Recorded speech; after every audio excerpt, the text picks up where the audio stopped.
Halo teman-teman Bimer semuanya, nama saya Kenny Chandra Gozali dari kelas manajemen malam. Saya akan mempresentasikan UAS pengantar teknologi informasi.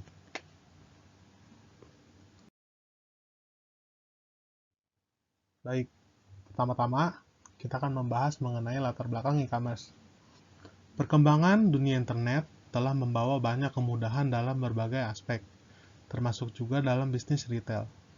Jika dulu penjualan masih dilakukan dengan cara tradisional, seperti adanya kios-kios atau toko kelontong, sekarang sebagian besar mulai mengembangkan sayap bisnisnya secara online. Disinilah muncul e-commerce atau electronic commerce, yaitu bisnis atau usaha yang melibatkan perusahaan atau individu untuk melakukan transaksi bisnis melalui jaringan internet. E-commerce memungkinkan pertukaran barang dan jasa secara lancar tanpa hambatan jarak dan waktu. Pada tahun 2012, sebanyak 88,1% pengguna internet berusia 14 tahun ke atas di Amerika Serikat akan mencari produk melalui web.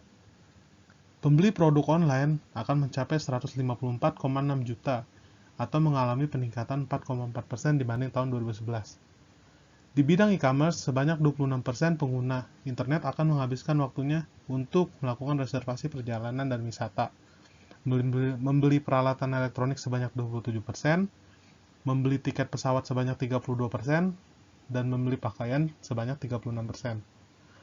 Perkembangan e-commerce di Indonesia.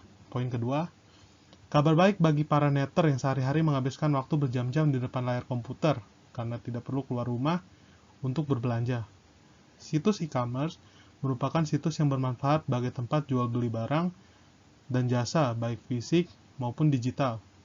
Situs e-commerce di Indonesia diprediksi oleh banyak pengamat bahwa akan mengalami kemajuan yang pesat. Kita masuk ke slide selanjutnya.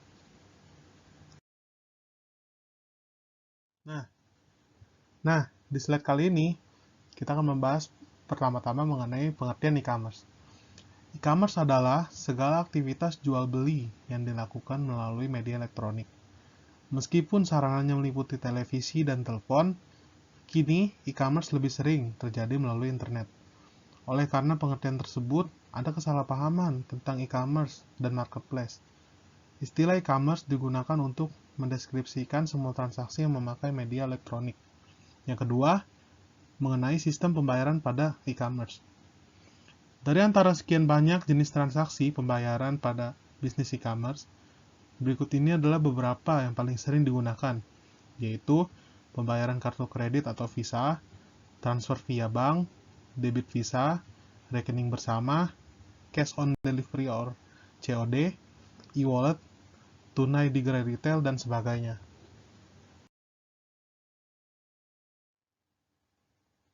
Dalam e-commerce juga terdapat sistem advertising atau sistem periklanan. Periklanan adalah penggunaan media bayaran oleh seorang penjual untuk mengkomunikasikan informasi persuasif tentang produk, baik itu ide, barang, jasa, dan sebagainya, ataupun organisasi, dan merupakan alat promosi yang kuat. Tujuan periklanan yaitu untuk membujuk pelanggan agar mau membeli produk atau jasa tertentu. Terdapat dua jenis iklan dalam e-commerce, yaitu iklan informatif dan iklan persuasif. Iklan informatif bertujuan untuk membentuk permintaan pertama dengan memberitahu pasar tentang produk baru, mengusulkan kegunaan baru suatu produk, menjelaskan pelayanan yang disediakan, mengoreksi kesan yang salah, mengurangi kecemasan pembeli. Dan untuk iklan persuasif bertujuan untuk membentuk permintaan selektif suatu merek tertentu. Oke, studi kasus yang saya pilih dalam materi e-commerce ini adalah salah satu bisnis retail yang cukup terkenal di Asia, yaitu Lazada. Mari kita bahas. Pembahasan pertama yang akan saya jelaskan yaitu mengenai B2C pada Lazada. Pada kasus Lazada, kita lebih berfokus pada tipe e-commerce B2C atau business to customer, karena tujuan utama perusahaan Lazada adalah menyerap customer individu yang melakukan transaksi di situs mereka. Dalam B2C, kita akan lebih terfokus bagaimana mekanisme dasar bagi para pembeli untuk mengakses perusahaan tersebut di dalam sebuah situs web yang sudah disediakan oleh perusahaan. Setelah itu, bagaimana pelayanan situs tersebut, dan yang paling rumit adalah bagaimana menciptakan tantangan utama untuk penjualan e-commerce memberikan pengalaman berbelanja yang sesungguhnya dengan dapat membeli dari rumah dan dapat dilakukan selama 24 jam sehari, 7 hari dalam seminggu.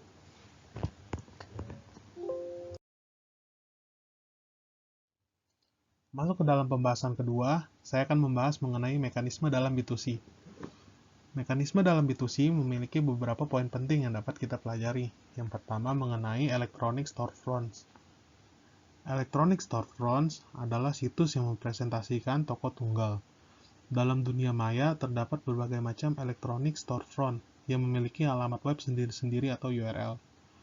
Beberapa dari electronic storefronts memiliki toko secara fisik atau tidak hanya memiliki tuk secara maya, seperti Hermes, Super Image, atau Walmart.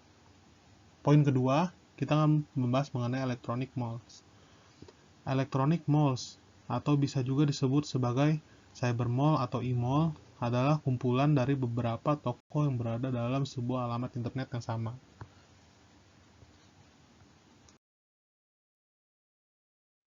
Selanjutnya, pelayanan industri secara online.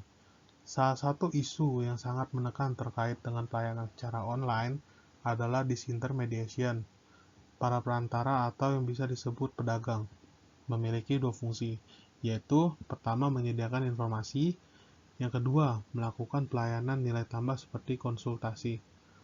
Fungsi pertama dapat dipenuhi secara otomatis dan akan lebih disukai karena menyediakan informasi secara gratis. Ketika ini terjadi, para perantara yang hanya melakukan fungsi seperti ini dapat dieliminasikan. Proses inilah yang disebut disintermediation.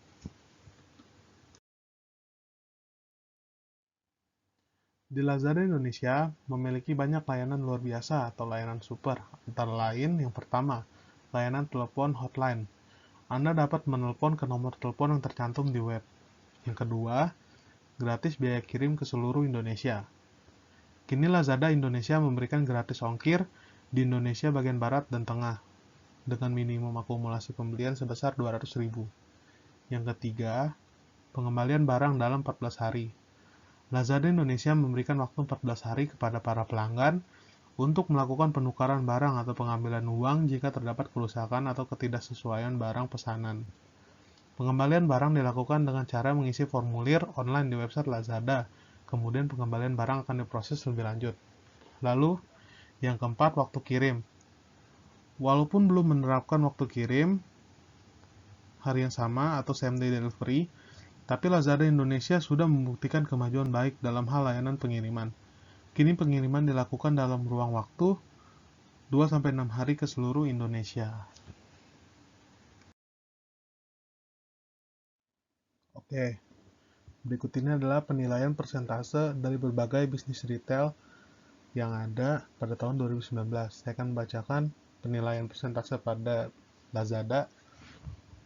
Good reputation 13,7%, cheaper product price 13,5%, more product selection 11,3%, authentic products 7,2%, good customer service 6,5%, fast delivery 10%, free delivery 10,6%, easy return policy 5,4%, easy navigation on site 3,8%, more payment option 13,4%, better mobile application 4,4%, loyalty program 0,0%, more promo 0,0%, more secure 0,1%. Dan berikut adalah linknya untuk lebih jelasnya lagi ya. Terima kasih. Oke, selanjutnya kita masuk ke issues in e-tailing. Ada dua isu utama yang bisa diangkat dari e-commerce, yaitu channel conflict atau konflik dalam penyaluran dan order fulfillment atau pemenuhan order. Kita bahas yang pertama ya, channel conflict. Perusahaan dengan sistem clicks atau penjualan secara online dan mortar, penjualan melalui toko fisik, akan menghadapi situasi dengan distributor mereka pada saat mereka menjual secara langsung kepada pembeli secara online.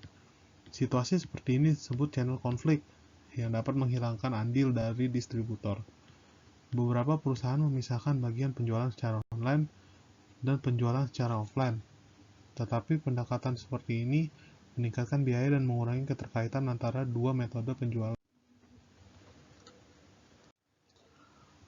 Oleh karena itu, banyak perusahaan akhirnya mengintegrasikan antara penjual secara online dan secara offline.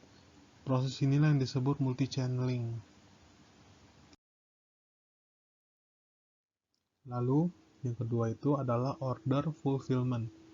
Dalam proses penjualan melalui sistem pemenuhan order, ini akan menyangkut berbagai aktivitas pemenuhan order seperti 1. Mencari dengan cepat barang yang akan dikirim. 2. Mengemasnya. 3. Mengatur bagaimana mengirimkan barang secepatnya kepada pembeli. 4.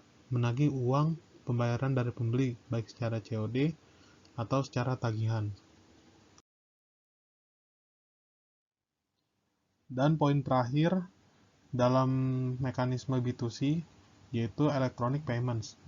Sistem pembayaran secara online memungkinkan Anda membayar produk dan pelayanan secara elektronik, dibandingkan dengan membayar secara kas ataupun menggunakan cek.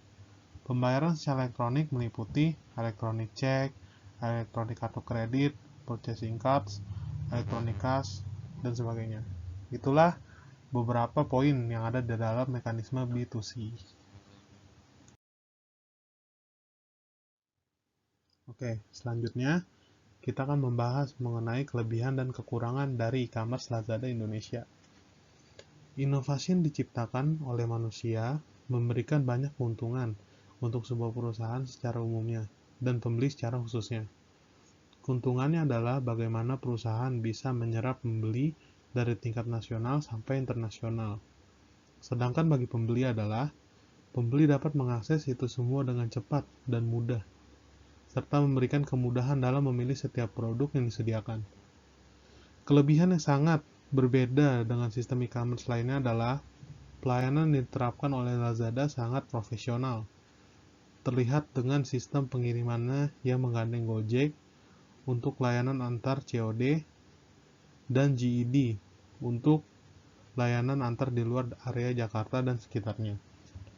Kekurangan dari Lazada yang sangat menonjol adalah tidak menutup kemungkinan dari customer yang berkunjung ke web ini dan melakukan integritas dari situs e-commerce ini, yang dikarenakan nomor customer service yang dicantumkan di situs merupakan nomor provider untuk telepon genggam yang dianggap sama dengan kebanyakan situs atau penjual produk bohongan atau penipuan yang juga tersebar di internet.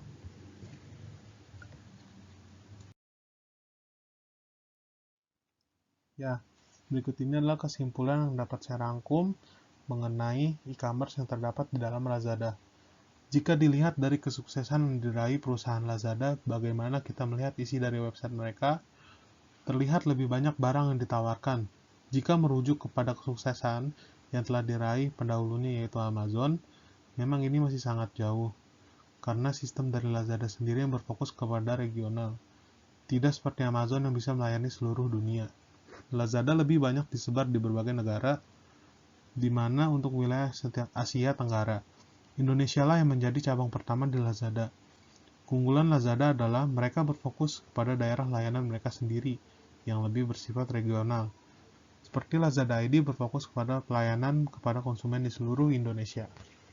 Tidak hanya itu, dengan menggandeng mitra bisnis seperti Gojek dan GED, sebagai bagian dari proses pengiriman barang yang sangat mengurangi resiko barang tidak sampai ke tangan konsumen dan dilayani dengan sistem pengiriman yang baik, sehingga pelanggan yakin bahwa barang diterimanya selamat sampai di tujuan, di samping value added lainnya seperti kemudahan yang didapatkan oleh konsumen, yaitu bisa berbelanja hanya melalui komputer, serta memberikan pengalaman yang berbeda dibandingkan berbelanja pada toko secara fisik. Jadi bisa disimpulkan kalau e-commerce atau bisa disebut perdagangan elektronik atau e-dagang adalah penyebaran, pembelian, penjualan, pemasaran barang dan jasa melalui sistem elektronik seperti internet atau televisi. www atau jaringan komputer lainnya, e-commerce dapat melibatkan transfer dana elektronik, pertukaran data elektronik, sistem manajemen inventory otomatis, dan sistem pengumpulan data otomatis. Oleh sebab itu, e-commerce sangat menguntungkan untuk diakses pada zaman sekarang ini. Itulah kesimpulan yang dapat saya ambil.